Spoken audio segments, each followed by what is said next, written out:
What is up, fam? Welcome to the show. My name is Sunil. Thank you so much for tapping in to So Real Sports Talk. Got a great show for you. Great guest. My guy, Ben Meyerson, is here to talk 49ers with me. Thank you so much, Ben, for gracing my show this week. I'm so glad you could be here, man. How are you doing today? I'm doing great. You know, it's a little warm here in Florida right now. We're in the middle of July, but no, besides that, I'm doing great, man. I've been on that streaming grind. I got quite a few coming out the next few days, but thank you for having me on, man. Of course I'd come on. Anytime you want me, I'm coming on, man. This was I love getting to do our one-on-one talk on my channel. I'm sure this will be so much fun tonight. And the thing I always like to say with some people, especially with you, Sunil, is it's going to be a fun conversation because I know you and I aren't going to agree on everything. And that's okay, man. But guess what? That's what makes things interesting, right? So I like having these discussions where we disagree a little bit more and can be, courteous about it rather than just the back and forth. Oh, I agree with what you're saying. I agree with what you're saying. It's going to be fun. And I'm sure people will have a lot of fun watching this. Absolutely, man. You know I'm Indian, so I got to keep it a little spicy, right? So, so let's start out. Obviously, Ben, to my audience that may or may not know you, I want to give you a chance just to kind of introduce yourself, talk about your relationship with football, the 49ers, and what kind of made you a fan overall. Yeah, so in terms of football, I would say I've been a football fan my entire life. I grew up, we were talking about this beforehand. Both my parents went to FSU. I'm an FSU student now, so I've been ingrained in that football culture forever. But my introduction to the NFL really came actually through fantasy football. I was 13 or 14 years old. It was this new concept that everyone was raging about. And I decided, you know what? I like watching NFL football. I enjoyed the red zone. Why don't I start giving this a try? And then I gave that a try. I became more and more of a football fan to the point where, I was 16, 17 years old and I'm 21 now. And I kind of said to myself, I don't have my own favorite team. I love the game, but I want that emotional connection, right? I want to have that team I live with, I die with. And I was born in the San Francisco Bay Area, and you know what? The one thing I will say is that in another world, I might be a Miami Dolphins fan, but my father, he smartly told me, he sat me and my brother down at some point when we were fairly young, actually, and told us, do not be a Miami Dolphins fan. You will not like it. You will hate it, in fact, to the point where, like Sunil, my dad grew up watching the Dolphins in the 70s, like season tickets, the whole thing when they were at their height. He's given up on them at this point just because of how horrible that owner is. So, yeah, I couldn't be a Dolphins fan. I needed a team with a connection to. And, yeah, I mean, I was born in the Bay Area. I haven't been there. I haven't lived there since I was young, but I've been back about 10 times now. And funnily enough, before I was an official 49ers fan, Sunil, I went to one of the last games at Candlestick. Wow. I didn't even realize this until pretty recently, actually, too. I went to, in 2012, I believe, it was a Week 16 game against the Cardinals, maybe 2013, whichever year's that last year. We got to go to that game, and, man, looking back on that is funny now because I haven't even been to Levi's. So, no, it's pretty funny. And then, yeah, so the first year I would say I was really a 49ers fan was that first Shanahan year. I didn't want to hop on a team that was already set up in a team where I felt like I was hopping on the bandwagon. Even though the 49ers have a lot of history, I didn't want to, be a Patriots fan or something like that, right? So I decided this is my team. I'm going to stick with it. And you know what, Sunil, I think I made a good decision because the more informed I am now about football, there's some much worse fan bases that I could have been a part of. And I'm very glad I'm not a part of those fan bases. But, for sure. Well, we're glad to have you, man. And just to give you a heads up about your poll, so Panor earlier in said Jason Aponte or Sunil. I guess he's streaming at the same time. I put up there, my vote would be for Aponte. And Panor came out and said Ben Meyerson took the edge. So because of you, my friend, we got an extra viewer. So good for you. Good for you. I appreciate that. And he was in my comments earlier. He's a great commenter. Awesome. Great. Well, let's get into it. The reason we have you here is obviously your expertise on the 49ers. Oh, yeah. So So let's talk about it. Obviously, we're expecting big things out of the 49ers this year. Coming off of a down year, obviously. A lot of big moves have been made, so where do you expect to see the biggest improvements with the 49ers? It's supposed to say season, even though it says Sion. No, you're fine. I think there are a couple things that I thought about when you threw this my way. Mm-hmm. And I've kind of gotten asked this question a few times over the offseason for a few different streams. And I think, there's the one answer, which is the obvious fun answer, but I'm not going to go there yet. We'll save that for a little bit. I just want to tease everybody. I'm going to say the offensive line, I think, is going to be the most improved position. To me, I don't think the 49ers are going to have the most elite of offensive lines in 2021, but with how bad that team was and that unit specifically was in 2020, they have to get better. And specifically, I think if you look at the way that the 49ers were in such bad situations last year where they had to constantly pass the ball when they didn't want to. Kyle Shanahan wants to run the ball at heart. And specifically in 2019, right, the 49ers ran the ball 51% of the time. In 2020, they ran the ball 41%. They want to run the ball more. So I think Ben, you're kind of cutting out a little bit with your mic. Maybe you scoot a little bit closer. Yeah. Oh, my mic was a little unplugged there for a second. There we go. Now? Yeah, you're clear now. Sorry about that. So I think that offensive line is going to be much improved. To me, that was the worst unit last year. And like I said, I don't know if you caught me for that, but they were forced to pass the ball so much last year that you put so much pressure on that offensive line. And then there was a revolving door at all the different positions, basically besides the two tackles. So I think once they have some consistency along their offensive line, once Aaron Banks is the starter, and if we can get 16 game or 17, I guess now, out of Alex Mack, to me, that would be a huge improvement. And the other thing, too, is even if Alex Mack gets injured, 49ers have, I don't want to say one of the best, but for at least what they're trying to do, Daniel Brunskill is a perfect plug-and-play guy, right? So even if the 49ers do sustain an injury to that unit, I think they could still keep it very well. And then when I look across the board, the reason I say that I think this is going to be the biggest improvement is because I don't know how much better the 49ers got at other positions or other units. I think this is the one spot where they got better, but it was also because of the fact that they were so horrible in 2020 that you can really only go upwards, right? So I think this unit will be more cohesive. I think Banks, he's going to help in pass protection a ton.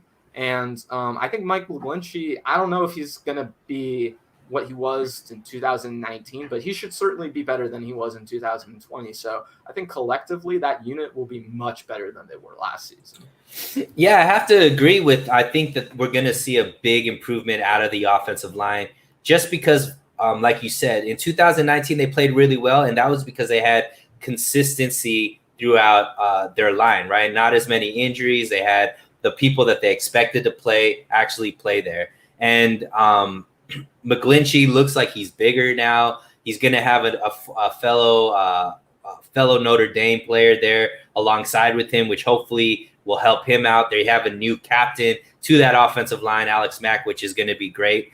And mine's kind of an offshoot of that. I believe the biggest upgrade and the biggest improvement we're going to see is going to be the running game.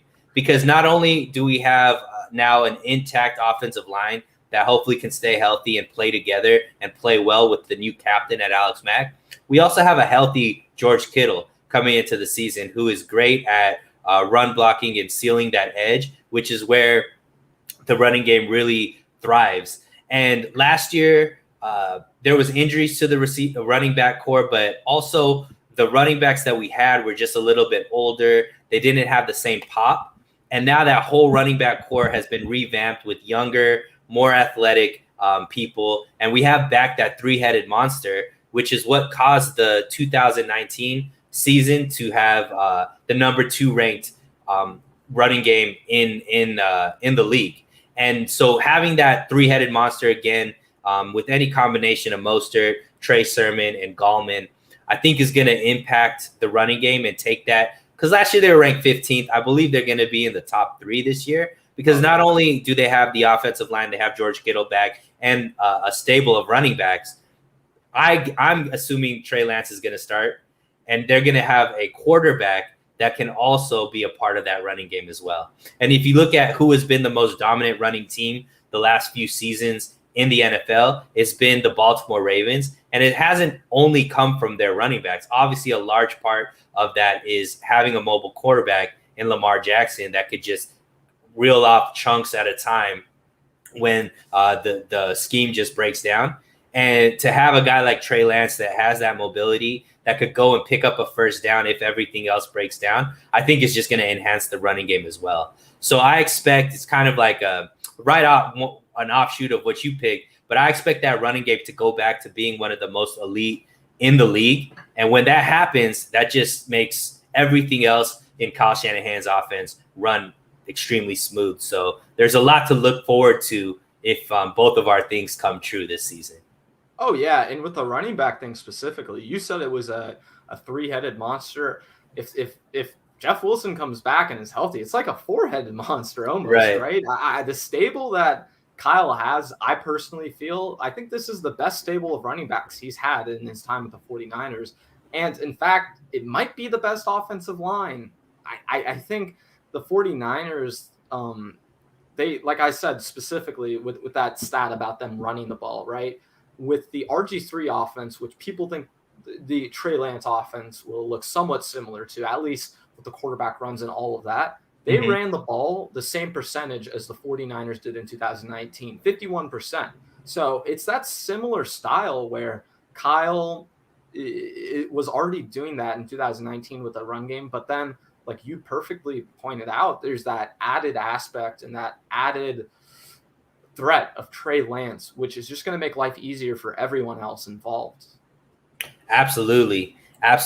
Now, training camp starting, or I guess already started maybe, but so lot to look forward to the training camp. Obviously, a lot of rookies that may play a big role in this year's season with the 49ers. There's some position battles that are going to be there as well. That should be exciting to watch. Obviously, one big position battle that everybody's really paying attention to. But what are, in your opinion, Ben, is the most important thing you're really looking to see come out of training camp this season?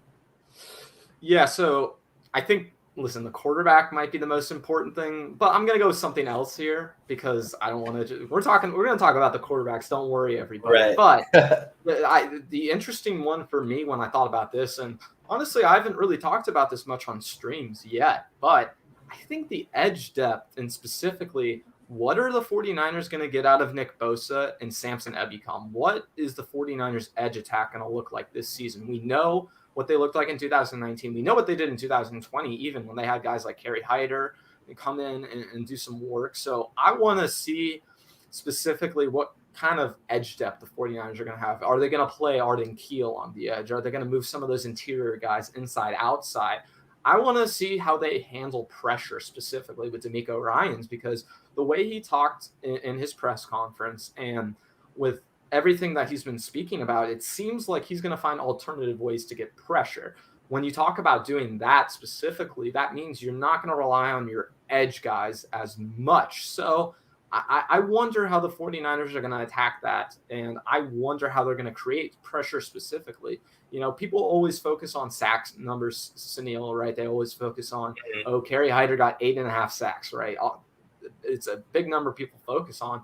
But to me, the more important number is pressure. And if the 49ers can find alternative ways to get pressure outside of Nick Bosa, to me, that's going to be the key for this defense to go from a good defense to a potentially special defense. So I'm really interested to see how the 49ers are deploying their defensive line. And I really want to see how healthy Nick Bosa is. We just haven't gotten a great look at him yet. Grant specifically, they were supposed to potentially see him over camp last time. They didn't see him at all. And the 49ers said, he's fine. He'll be training and all that stuff, right? But we don't know. We haven't seen Nick Bosa since week 2 of last season. So I want to see how Nick Bosa is doing. I want to see how they're going to use Samson Ebukam. And then also, I guess I'm curious with Nick Bosa specifically because they report to camp tomorrow. So I want to see, is he going to be on that PUP list? What are we going to be dealing with here? Because I feel like that's the one aspect that 49ers fans maybe haven't keyed in on enough, is that what are we going to be getting from Nick Bosa? We just don't know right now. Yeah, I mean, from his IG videos, he looks amazing as far as running cone drills and whatnot. He looks very much in shape, but definitely, and I mean, I think you could extend that to the whole D line. You know, what's Kinlaw going to look like? Is D Ford going to take any snaps in training camp? You know, obviously with Fred Warner talking about him. You know, and to me, the overall thing that I'm looking for is health. I want to see how they approach training camp, just because there are so many important pieces that are either coming off of injury or are injury prone. And that has been the biggest Achilles heel of the 49ers going in. I mean, if you look at just the talent we have on this roster, on paper, we're definitely one of the best teams in the league. The problem is our team on paper never makes it through a whole season. And a lot of that, you know, clearly has gone into, you know, there's been a lot of drama around, you know, injuries. Obviously, 49ers have already been fined for being, you know, breaking, you know, some of the rules that the NFL has set as far as what kind of practices you can have, so on and so forth. So to me, it's going to be, what is Kyle Shanahan going to do as far as approaching camp? How hard is he going to train these guys? I remember in an interview last season when the left tackle had just come in, Trent Williams had just come in, and they asked him, what do you notice about this team? And he said, these guys' walkthroughs are like full contact practices. He was talking about guys are flying around. Everybody's going 100% all the time. And I think that is a correlation to a lot of injuries happening, maybe not even through training camp, but definitely throughout the season, because you're wearing out your bodies so quick through the season. Wear and tear it adds up. For sure. So for me, it's just how healthy will the team be going into preseason, going into week one, coming out of training camp. To me, that's the biggest thing that I'm looking for, because I truly believe if this team can stay healthy, you know, there's not too many teams that I look at that I feel like are much better than us. But they got to stay healthy. So that's the biggest thing I'm looking for out of training camp. Can our players stay healthy?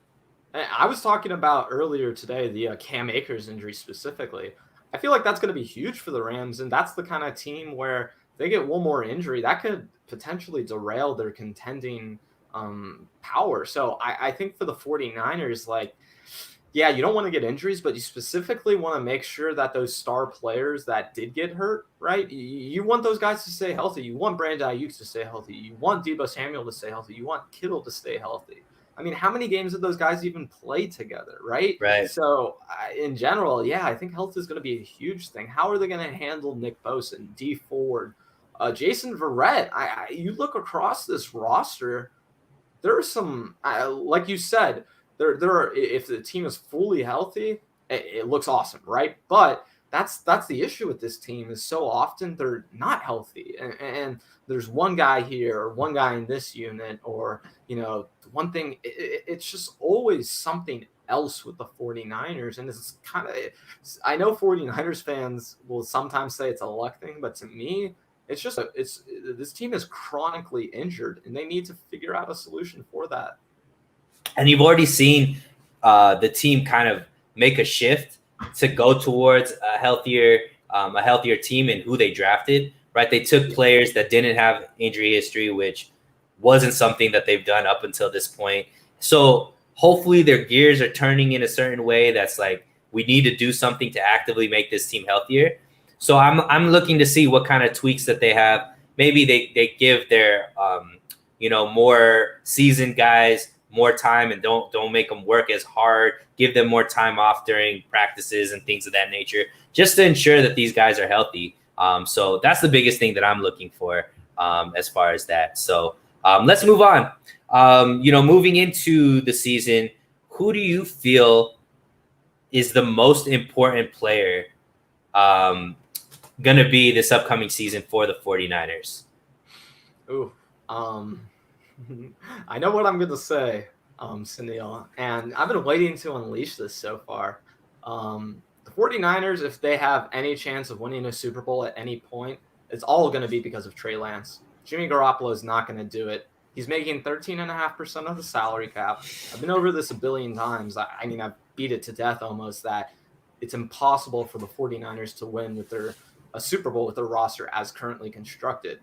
But if the 49ers were to cut Jimmy Garoppolo before week 1, sign Justin Houston, sign another corner, maybe grab another wide receiver, then they could potentially win a Super Bowl. And people always bring up the point that, oh, a rookie's never won the Super Bowl. Well, the rookie wage scale wasn't even instituted until 2011. So the whole idea of having these young quarterbacks on cheap contracts and having a ton of value because of that hasn't really been a thing until the last 10 years. So to me, the whole thing with rookies not winning the Super Bowl, that's more of a function of rookies going over and over to bad teams, not having the roster around them, and then being put in bad situations. I think Trey Lance is going to be in an awesome situation.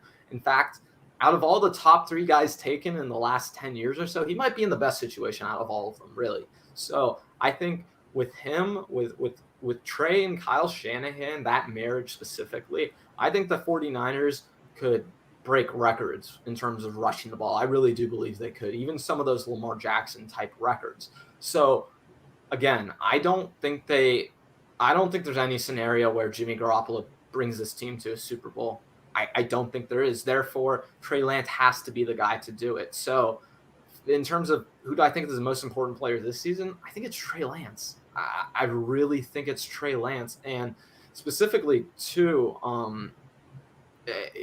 I think Lance is going to add this aspect to the 49ers that we haven't seen a team really institute, where you saw what Kyle Shanahan did with RG3 and Alfred Morris, right? But you know what they didn't have? They didn't have Deebo Samuel. They didn't have Brandon Ayuk. They didn't have George Kittle. They didn't have 3 eligible receivers who could all catch the ball excellent at a very high level and add that rushing aspect. So I think Kyle Shanahan is building one of the greatest rushing attacks in the history of all of football. And I just can't wait for him to unleash that. And I really want to see Trey Lance play, man. And I hate that this is my answer to this question, man. But like, it really is Trey Lance for me. I think he is. I think there's another guy you could come up with. There's one guy I started thinking about just as I said that, and I'm sure you might say him, but I really think Trey Lance will make or break this team winning a Super Bowl, whether it's this season or the next 2-3 years. He's going to be the guy who's going to do it, and it's going to be because of him. Yeah, I mean, definitely Trey Lance, if he starts or if he plays, is going to be super important. Obviously the quarterback, but initially year 1 of Trey Lance and Jimmy Garoppolo, I feel like are going to be similar. I think Trey Lance has way more upside, way more mobility, and a stronger arm, which is going to open up that offense. But I still feel like you're still going to get competent play out of Jimmy Garoppolo. So for me this season, to me, that's not going to be the most important player. To me, it's going to be the player that's going to help the quarterback position out the most. And to me, that's George Kittle. And the reason why I think George Kittle is the most important player is, one, he makes that run game go with his blocking prowess. And I believe George Kittle being injured last season is one of the biggest reasons why the running game dropped so low and as with productivity. So George Kittle being there healthy is automatically going to boost that running game. With that running game, the whole offense opens up because now the play action works. Now everything that that Kyle Shanahan sets up looks like it could be a run, ends up being a pass, which gets the receivers more involved, so on and so forth. So to me, George Kittle's blocking prowess is one. Then George Kittle in the passing game is any quarterback's best safety net, right? To have a guy like George Kittle who's as big and strong as he is, so matched up against a corner and safety, matchup nightmare is going to win that, 9 times out of 10. You put him against one of those linebackers, now he's too fast for them, going to win that matchup 9 times out of 10. So whoever is playing quarterback, that having George Kittle on the field is going to make their life easier, not only in the pass game, but in the run game. And to have somebody so versatile in one player and there's such a big drop off. I know Grant loves Ross Dwelley, but you're not getting the same type of play out of Ross Dwelley that you do after George Kittle. I think, to be honest, the drop off from our starter to our backup is probably the biggest gap when it comes to the tight end. And it's not because Ross Dwelley's bad. It's because George Kittle is just that good, right? So to me, a healthy George Kittle playing 17 games well into the playoffs is going to be the most important player we have, because if he goes down, once again, we're struggling to make up that production in the pass game and the run game. And it's going to just be tough. There isn't another player that we have that could do what George Kittle does. So for me, that's why he's the most important player. Was that the player you were thinking of? I was actually thinking of Nick Bosa. And I don't know if that's the best argument, honestly. And now that you talk about Kittle, I think that's a fantastic point to really put out. And, I kind of go back. I was thinking about this cliche as you were talking about Kittle, that I feel like the greatest players in all sports, not just NFL, I mean, across sports, they're great on their own, but they elevate others around them as well. And they make the team better. And that's absolutely something that George Kittle does. I mean, like what you were talking about with his blocking prowess, I think my biggest thing with Kittle moving forward is if he is healthy, because I mean, that's out of control. That's not something that you can argue. It's going to happen or it's not going to happen. Right. Mm-hmm. With Kittle, I want to see if he can score more touchdowns, and specifically when they do make the move to Trey Lance, if I hope, and I think the idea is that it's going to open things up a lot more. And I think Kittle is going to become super dangerous in the red zone, specifically because of what Trey Lance is able to do. So, yeah, I think I want to see a really good season out of Kittle. I think, like what I was saying, he really does elevate everyone around him. So I want to see if he can take on more of that Kendrick Bourne role too. I mean, Kendrick Bourne had the majority of the 49ers first down catches, red zone catches, and possession type plays, right? I know that's not Kittle's forte, but the 49ers might just need him to start doing more of those things because of the loss of Kendrick Bourne. So I want to see how he's going to handle this role, because I don't think it's entirely different, but I think it's going to be slightly different from what we've seen from George Kittle in the past. And I hope they use him more in the red zone and on first down plays and third down plays and stuff like that. So, yeah, this is going to be a huge season for George Kittle. And I think you're right. At least on offense, I would definitely say he's the most important player on the 49ers. When I get Ben to change his mind, that's a victory for the guy. And the other thing that we didn't even talk about, we talked about his play. We talked about his blocking. We talked about what he does to the pass game. We haven't even talked about his leadership ability and the type of energy he brings. Like, the 49ers have so much more fun when George Kittle is getting first downs, when George Kittle is, knocking people on their back and he's laughing and slapping high fives with the team. Like, he makes the whole team play different. Football, absolutely. Right? I mean, it is such a fun tight end to watch. Like, people have certain gripes with certain parts of his game, but he might be the most exciting tight ends in the NFL right now. Oh, hands down. He's the most entertaining for sure. And that aspect, and the 49ers play so much better when they're having fun, when they're dancing, when they're doing all that kind of stuff. And that was sorely missed last season because they didn't have any of that energy. It just seemed like they were always flat. They were still playing hard and competing in every single game, but that brand of football, and maybe the fans weren't there, which is another reason why that happened. They were playing in Arizona instead of back home. So there was a lot of reasons why maybe the fun wasn't there. But I think, George Kittle being on the field definitely changes just the overall energy of the team. And that's invaluable. And I think why he's the most important player on the team.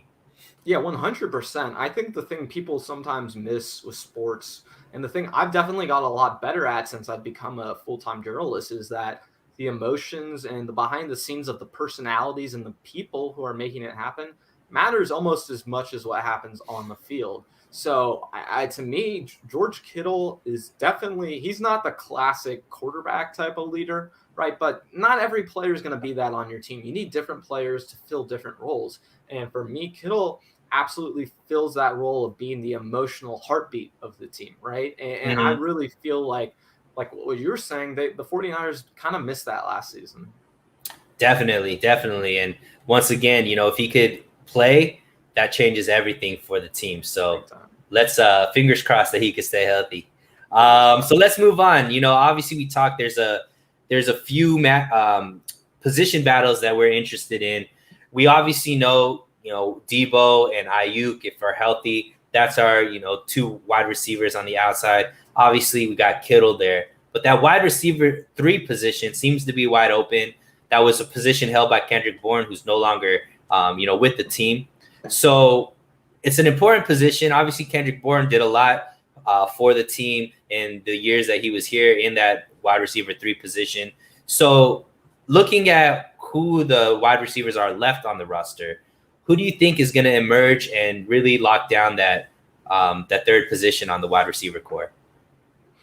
Yeah, and this isn't this is a hard one, honestly, because we're trying to project the most crowded position that the 49ers have, quite frankly. Right. But the guy I like for this, and if there was some sort of bet I could make on this on a sports book, I think I would look into it. Jauan Jennings. And I'll tell you why specifically is that I think the 49ers need that slot receiver. I think that's what they're looking for with this third wide receiver specifically. And Jennings, if you look at what people said if you actually go to Tennessee's website, their athletic website, when they were describing what he was for the NFL draft, they described him as a big-bodied slot receiver. Sounds like exactly what the 49ers need right now. And in his career, Jauan Jennings at Tennessee was really an excellent playmaker for them. And that last season that he played, he caught 59 catches, right? And he had 29 broken tackles on those 59 catches. And then within that, he had 17 20-plus yard plays. So he's an explosive yak-type playmaker. And he kind of just, I feel like, fits the mold of what we expect from 49ers wide receivers and what Kyle wants out of his wide receivers. And then I always go back to this, Sunil. I'm a college student now. I started college before the pandemic started. By the time I graduate, it might not be over. For these guys who had to go into this season without having a normal offseason, being rookies for the first time, being a 7th-round pick, to me, that must have been an incredibly hard adjustment to the NFL. So not that I want to give all the rookies a pass, right? But I think there's a certain level of understanding that you expect these guys to be much more comfortable next season, especially. So I think with Jauan Jennings, right? He's 6'3", he's 220, he's a big guy. I think he has big potential in this offense. And then, I joke about this a little bit, but you saw him at Tennessee throwing some touchdowns too. And we know Kyle Shanahan loves that. And Emmanuel Sanders isn't on the team anymore. Now, listen, we have Mohamed Sanu. I've seen him throw 60-yard bombs. I know he can sling it, but I really do believe in Jauan Jennings' receiving ability. And then I feel like they can even use him in some of those jet sweep type packages, end around sort of things. So I feel like he's sort of the perfect 49ers wide receiver. And if he has developed over this past season, and like Grant was reporting at the beginning of 49ers rookie camp, he was practicing with the ones. So it certainly seems like the opportunity is there for him. I just wonder if he's going to be able to take full advantage of it, because there are a lot of veterans on this team. Right. And, there are a lot of veterans on the team, but not so much at the wide receiver position, right? So that's a pretty young crew. Well, and even the vets they do have, man, they're all like kind of washed up guys. Let's be honest. It's your Travis Benjamins, Mohamed Sanu's, guys who haven't been catching a lot of balls in the last few years. Yeah, and I think, consensus is if Jalen Hurd is healthy at all, that he's going to be that wide receiver 3. But I don't know. Obviously, I'm assuming he's going to be injured because I've never seen him healthy, right? But I look at what the 49ers need in that wide receiver 3 position, right? We already have the Yak Boys, Debo, Ayuk, Kittle. We got the Yak Boys, right? We do need a big possession receiver. So when you talk about Jauan Jennings, I understand that point of view as far as why he would be a great person to put in that wide receiver 3 position. Somebody a big body that could go down the middle and just, catch the ball, go up and get a ball with his catch radius, so on and so forth. Also, somebody that could be a big target in the red zone, especially with, George Kittle not necessarily being such a big red zone option. And both Debo and Ayuk being more finesse type wide receivers than the guys that are going to just be, the big body slant type guys. So but the one thing that I maybe differ with you as far as why I think it's going to be a different player is another thing that's a common denominator in the wide receiver core is both Ayuk and Debo are extremely young, right? So I think wisdom is going to be something that's needed in that wide receiver 3 position. And a lot of the reports that are coming out seem to be tipping off the hand as far as who that wide receiver 3 is going to be. And that's Mohamed Sanu. You look at it, initially he was working out with Trey Lance. Interesting, right? The first receiver he's working out with is Mohamed Sanu. 2, all of a sudden, all these reports are coming out about who's the most healthy, best shape of his life, so on and so forth, Mohamed Sanu. I love those reports. I'm sorry, Zay. I love those best shape of my life reports. It's every 15 players have them in the offseason. But right. No, it's good to point out. Mohamed's, listen, I'm sorry I'm cutting you off, but Mo Sanu is the guy I would have chosen if I didn't choose Jauan Jennings. Really. Right. And if you think about who is most familiar with Kyle Shanahan's offense, out of everybody on the receiving corps, it's Mo Sanu, right? He's been in the system the longest, coming from his years with the 49ers or with Kyle Shanahan with the Falcons, right? So even more than Ayuk, even more than Debo, Sanu has that understanding of the offense. And I think he's just going to be the elder statesman in that wide receiver room. He's going to be the leader. He's going to be the mentor. And to have him be on the field to be able to lead by example, I think is going to be invaluable. Not to mention, he fits what the 49ers don't have. They need that guy that could do the gadget plays as far as being the quarterback on, the wide receiver quarterback that throws that end around play. And also, I think he's going to be Mohamed Sanu. I'm sorry, I just want to say, I've seen Mohamed Sanu throw 60-yard balls. The dude can freaking sling it, like seriously. No joke. I think this stage in his career, he understands where he's at. He's not looking to be the top guy, right? He knows he doesn't have it anymore to be the top guy. So for him to fill in that third role and be a guy who is going to basically specialize in red zone opportunities, I think is going to be huge. He knows that he could get, 6 to 10 touchdowns this season, just being a guy that comes in during the red zone, being the big body that, Jada Trey Lance or Jimmy Garoppolo could just throw it up in his general direction, and he could just out jump whoever the corner is because they're going to be much smaller than what he is. And he's going to be more open than he's ever been just because the corners, the defense is going to be playing towards Ayuk, towards Debo. So he's going to get the most one-on-ones, the most a linebacker that's guarding him, so on and so forth. So I expect he could have a pretty decent year. And I believe he's just a shoo-in for that wide receiver 3 position, just because out of everybody on that roster, even in a Jauan Jennings being there, he just gives a different look that those other receivers don't have. And I think that's what the wide receiver 3 position really needs. Yeah, and the one guy who I kind of feel bad for, honestly, is Richie James Jr., because I don't think he's going to be that wide receiver 3, but I think he kind of should be. Like, I think Kyle Shanahan doesn't like having Richie James Jr. have a lot of balls. But no, I agree with you with Mohamed Sanu. I think, to me, I don't think it's going to be a clear wide receiver 3. I feel like by the end of the season, it'll be a sort of the thing where for specific games, Kyle plays one receiver more than the other, right? Or if there's an injury to Debo or Ayuk, one of those guys is going to come in. But with Mohamed Sanu versus Jauan Jennings specifically, I agree with you that I think it's more Mohamed Sanu's job to lose more than, rather than Jauan Jennings' job to lose. I think if anything, Jauan Jennings would have to clearly outperform him to the point where it's undeniable, right? Whereas Mohamed Sanu has that veteran presence. He has that experience with Kyle Shanahan, and I'm sure he has a lot of experience with the system, of course, but with the coaching staff as well. So I'm sure that's going to go a long way. And then he's been here already. He's been with this team. It's just he was there, for like 3 games, right? But that was just because of injuries, and that was so late in the season, and that was kind of that kind of move. But before we do move on to our next thing, Sunil, I want to ask you this, and sorry if I'm taking over your show a little, but I got a question that I've been writing a little bit about is outside of the Yak Bros, do you think do you think that wide receiver 3 will get the most targets, or do you feel like there's another player in the offense who is going to be fourth on the target list? Because I don't know if it's going to be wide receiver 3.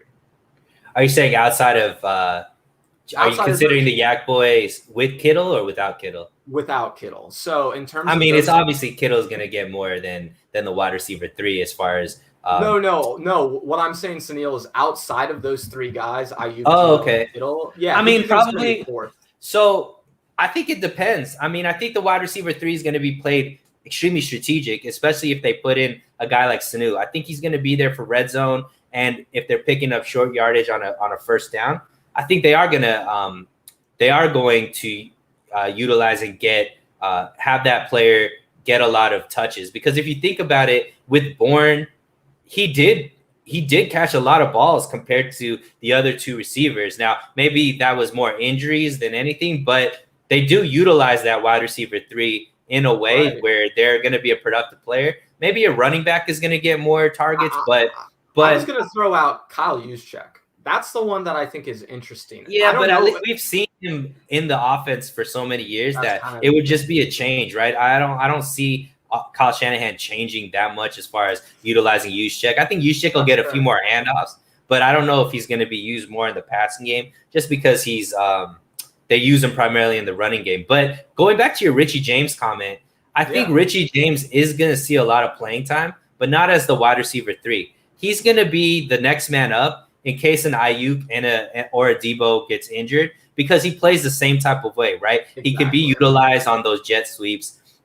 When he was showcased in that one game that all the receivers were injured, or I think that was the game against Green Bay where everybody was down because of COVID or whatnot, and Richie James was able to be showcased. He had a great game. So I believe if he does make the team, like Pinor says, because, that is, I don't know, who knows how many receivers are they going to carry over. But if he does make the team, I think he might not play as the 3rd off the bench, but he's going to play the first time a Debo or an Ayuk gets injured, just because I don't think they have that many players that could just seamlessly fit into those positions. So that's where I see Richie James coming in. So I have one more wide receiver question real quick. Do you think Travis Benjamin is going to make this team? I mean, he opted out last season, right? So it's not that he was injured. So he might be fresh. He might be healthy. I mean, I think again, he's probably what Ayuk was. Like, I think they got him thinking that he could play that Ayuk type role. But now they have Ayuk, who's much better than Benjamin at what they want Benjamin to be. So maybe, I mean, it depends. Obviously, if Hurd is healthy, he's making the team. Sanu's making the team. So already that's 4. Are they going to carry 6 or are they going to carry 7? Because if they carry 6, that means there's only 2 more positions. And so probably one of those guys that they brought in to be a kick returner, whether it's River Craycraft or that guy that they just signed, I don't even know how to pronounce his name, but that's probably that person's probably making the team. So that leaves 1 position left for 3 or 4 guys that possibly could make a team somewhere else, Right, and that's the thing with Travis Benjamin. I feel like I don't know how much he's going to offer, but I think the one thing where maybe people are tripping up a little bit with Benjamin is I think he could really offer some decent special teams work. I think that could be really interesting too. And the 49ers return has been garbage for the last 4 years. So anything we can get from him, Ambry Thomas, I mean, anyone at this point, really, just anyone, right? So, and I know Grant's talked about it before too. Start playing Ayuk more, at least a few times. Like, you can't just shelve him away like that. That frustrates me. But sorry if I'm getting a little off topic. Yeah, I would love, that's obviously a different topic, but I would love to see Ayuk used the way Philly used to use Deshaun Jackson. When they need a home run, put him back there and see what he could do, right? So I think that's the way. I understand why they don't use him every single time, because that's just wear and tear on a guy that you want to keep fresh and healthy throughout the season. But, when you need a moment, when you need a wow play, you got to throw Ayuk back there and give him a chance to see what he can do. why not like 1 or 2 kick returns per game? That's all I'm saying. Where it's a fourth quarter situation, or they just scored going into half, something like that. Where like you're saying in the Deshaun Jackson role, where they can really take full advantage because, dude, Ayuk is electric in open Right. space. We've seen it. We've seen it, in flashes last season. So Absolutely. it would be great to see. So let's move on to the last question of the day. So obviously, toxic 49er Twitter, the constant debate is who should start, Trey Lance or Jimmy Garoppolo. Obviously, the 49ers pretty much have stated that Jimmy Garoppolo is going to be the starter. They've said that we have no plans of trading him. He's our guy. Trey's going to be sitting. Yet we see all of these articles come out. We see all these videos popping up of Trey Lance being the only person that they show. Then comes 49er Media Day, where it's all to the fans and nothing to be said about Trey Lance, nothing to be said about Jimmy G, but all the pictures that is there is all Jimmy Garoppolo again.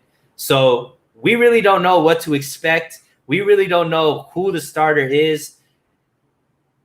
Encompassing everything that we've seen from, I guess, the offseason to now, do you feel like, Ben, that this whole Jimmy Garoppolo, Trey Lance situation has been mishandled? Why or why not? And how would you have liked to see it handled? I think they've handled it perfectly up until now. Okay. And I say that with the caveat that they could really screw this up in the preseason. They really could. But going back to what we were just saying, I think they've handled it very well at this point. If you look comparatively to a team like the Chicago Bears, they specifically brought in Andy Dalton off the street, right, as a veteran. They bring in Justin Fields, and almost immediately their head coach goes out and says, oh, yeah, there's no way Andy Dalton doesn't start week 1. There's no potential of Justin Fields even sniffing the field. Even with Jimmy being the presumptive starter, we haven't heard Kyle Shanahan say something that definitive. And to me, that you don't want to put pressure on Trey Lance, right? You don't want to create a situation like the Dolphins had last season, where going into this season, Tua Tagovailoa has to be very successful. Otherwise, things could get really bad really quick in Miami. So with Trey Lance, the team isn't putting all the pressure in the world onto him. And then the way they're handling Jimmy Garoppolo, I think is pretty well, because they're essentially saying that the job is Trey Lance's to win, but that the only way that Trey Lance is going to win over the job is if he's ready. It's not going to be because Jimmy Garoppolo is playing bad or because his play is suffered or the team is worse around him. To me, you want to play the long-term game with Trey Lance. Even though I've been a huge proponent of starting him right away, my whole thing is that I think he's going to be ready. But if he isn't, you really gotta be careful with how you handle the situation. I specifically brought up the Dolphins earlier. I think that's what the 49ers could potentially run into. Maybe not quite the same, but sort of the same situation where it's like you have the starter who's come in and proven a lot, and the team is winning more with him, and they're successful. Then you have this rookie come in, and he's supposed to be all this and that, and if he doesn't live up to it, then it's a disaster, right? So with Jimmy and Trey specifically, I feel like they've left the door open for Trey Lance to be the starter, right? But it's not going to be a knock on Trey Lance if he isn't the week 1 starter. That's what I love about this situation, is they're not putting pressure on Trey to play right away. They're telling Trey that when you're ready, when we believe you can come in and help us win games, you'll come in. And until then, you're not going to be our starter. To me, that's the best way to handle these sort of quarterback situations, because not only do you want your quarterback to have a ton of confidence, you want Trey Lance to be very confident in what he's doing.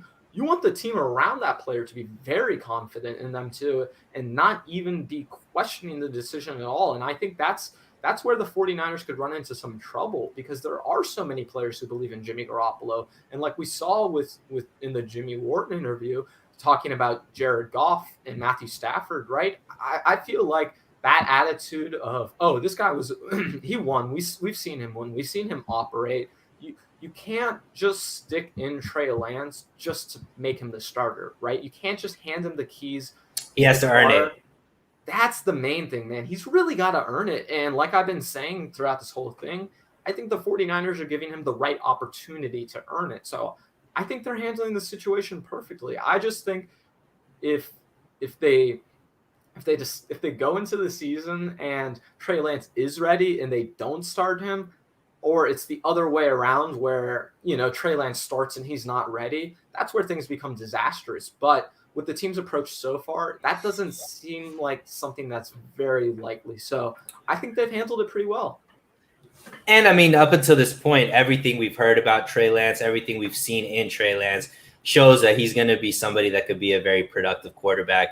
I don't think anybody's necessarily expecting him to go out there and be rookie of the year or have put up Patrick Mahomes sophomore numbers or anything like that. But as far as what the 49ers need him to be, I think everybody believes that. But as far as to the question, have the 49ers mishandled the Jimmy G, Trey Lance situation?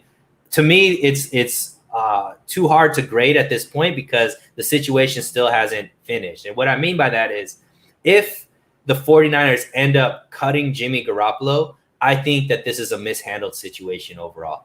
And the reason why I think that is because if everything plays out and Trey Lance becomes the starter, becomes the player that we all expect him to be, the 49ers have been basically flirting with every quarterback that's been available for so long, right? And Jimmy Garoppolo is a quarterback that teams around the league would be interested in.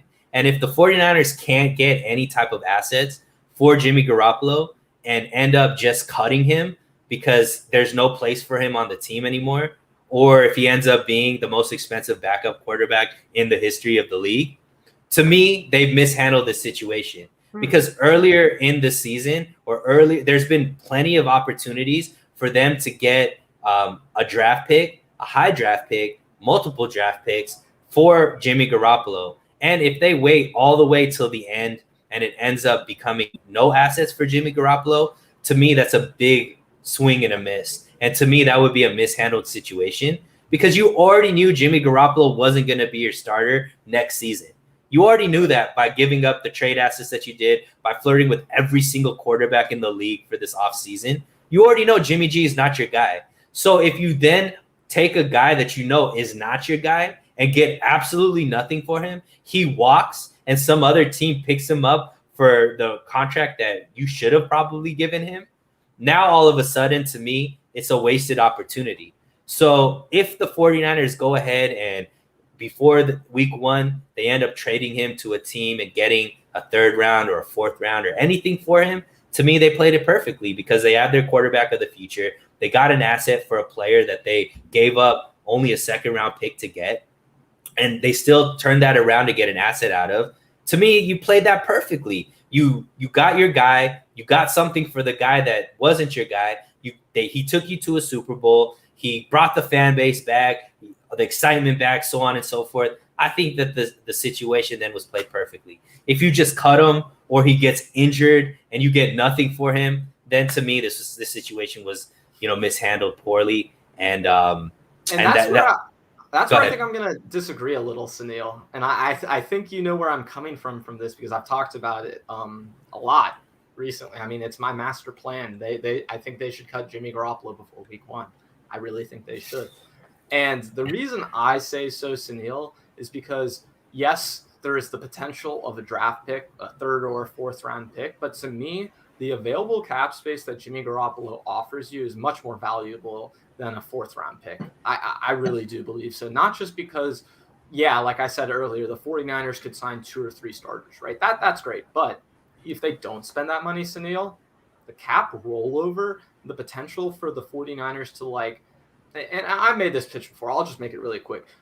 If they cut Jimmy Garoppolo before week one, they have $10 million in free cap space right now. They would create an extra $23 million in cap space. That's 33 total, essentially. So by the end of the season, if the 49ers don't spend that money, they can add that on top of next season's salary cap. So where some people, will say, oh, the 49ers need to get off the Jimmy Garoppolo contract. I agree. But the way I think they should do it is they should get off the contract for next season, not be financially committed, and then double up on it through the cap rollover so you can build one of the best teams in the NFL. If you look at what the Browns did this past offseason by adding $30 million extra dollars to their salary cap, they pushed themselves from a playoff team to like legit contenders. And I personally feel the 49ers can go about this the same sort of way, where next offseason they'll have $30 extra million more than everyone else in the league. And because of that, they can build just one of the best rosters that we've ever seen. In fact, I think they could build a much better roster than they did in 2019 if they execute this the right way. So I guess my only thing with that whole situation is I really agree with you in the idea that if Jimmy Garoppolo is on the team and he gets hurt, worst case scenario, if you look at the numbers and what would happen because of that, the 49ers would have to take on all the money, I believe, for this current season, and they would take on half of the money for next season. So then you're talking about him hurting your cap instead of just getting off the books, right? So that's what I'm. So I think you might have misunderstood what I'm saying. I think they still need to get rid of him before week 1. I'm saying if they get rid of him with cutting him, then this was a mishandled situation, because you could have, if you traded him last season, you would have gotten a first-round pick for him. Right. If you traded him up in sometime this offseason before the draft, you would have gotten the 3rd round, maybe a good player, something like that. So if you end up cutting him like you should because of all the reasons you said, to me, it's a mishandled situation, because you already knew you didn't want him to be your starter and you got absolutely nothing out of it. So to me, that was a mishandled situation, because somebody that you could have gotten a 1st-round pick for last season, now to getting absolutely nothing for, to me, that's something that you got to look in the mirror and be like, dude, I played this completely wrong. And that is super fair to point out. I think overall, on a macro level, they've completely mishandled the Jimmy Garoppolo situation. But here's where I'll have a little pushback on that specifically is with the whole Jimmy thing this season specifically. I don't think they could have just, once they did select Trey Lance, I don't think there was just no way they could get around just not having Jimmy Garoppolo on the team. I think the second they drafted Trey Lance, Jimmy Garoppolo had to be on the team, unfortunately, even if they do cut him before week 1, because like we've been explaining earlier, Trey has to earn the job, right? So in order for him to earn the job, if he beats out the incumbent starter who took the team to the Super Bowl, to me, that's going to matter to the players and the organization, the coaching staff, so much more than, him just beating out Andy Dalton. So while I agree with you on the macro perspective that they have mishandled the Jimmy Garoppolo situation, and that if they don't get anything for him before the season or midseason or anything like that, man, it is tough to look at, especially when you don't, like what you were saying, they could have traded him for a 1st-round pick potentially last offseason and put in Tom Brady. So I guess I just disagree in the way that I think it's necessary for Jimmy to be on this team since they've drafted Trey Lance. But like what you were saying in terms of the last few years, yeah, they've mishandled the Jimmy Garoppolo situation. I think that's super fair. Beautiful. We'll give you the last word, Ben. So that's the show for you guys. Thank you so much, Ben, for coming on today. Great conversations. I put the links to your YouTube down underneath in the description, guys. Please, if you haven't already subscribed to Ben, please go out there and subscribe. Last I checked, I think you're at, well, what are you at subscriber-wise? Around 400? 270. So, yeah, we need to get him, obviously, to 1,000 as quick as possible so he can make some side money off of his channel. I believe he has a lot of shows coming this week. So if you liked his takes, make sure to subscribe, pay attention to his shows. If you haven't subscribed to my channel, please do that. Like, subscribe. I have Grant Cohn on in about 30 minutes for that interview. Oh, I'm going to be watching that, man. I'm going to be watching that one. I appreciate it. So without any fail, guys, thank you so much once again for enjoying the show, coming through. Swan song. I don't know what he's talking about right now, but it's pretty funny. He said, I agree with you, Sunil, though. I'm just panicking right now. Don't panic, guys. Everything is smooth sailing. We will have a great team this year, just like we've been putting together great content for you guys. So we will see you next time. And until then, please keep it so real. Till next time, guys.